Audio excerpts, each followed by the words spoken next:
it's very interesting. I've been chatting a lot to a couple of people also in the procurement space, and we've been talking a lot about the checkbox and the tick box exercise that you were mentioning earlier, and that obviously largely has to do with employment equity and a lot of the legislation around that. And I think what people have also lost focus of, and I think it's a great opportunity for businesses as well, is to actually re-educate everyone around what the purpose of the check boxes are, because if you look at the original piece of legislation that was passed, it actually speaks so beautifully to readdressing so many issues in our country. And it's actually a really, really beautiful piece of legislation. And I think for organizations to say, our aim is to follow this, not because we have to,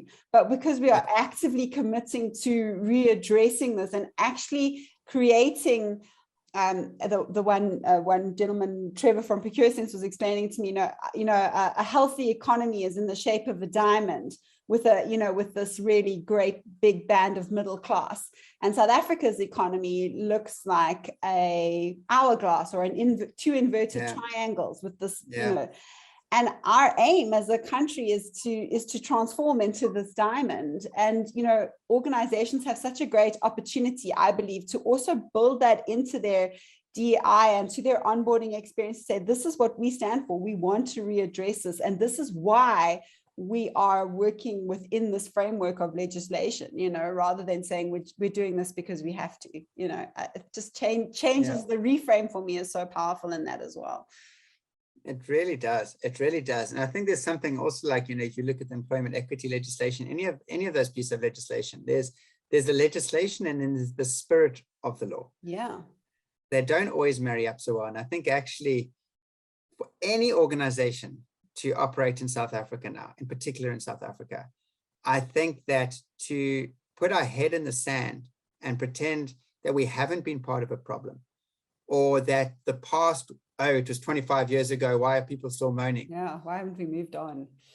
I think that's really is looking for trouble, because those issues that have been created through our past are very present right now.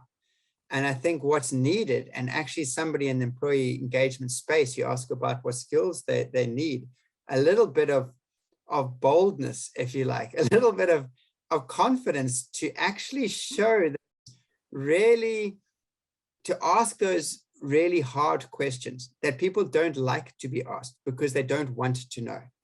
And actually put up a mirror and to say, this is us, this is our impact on the world.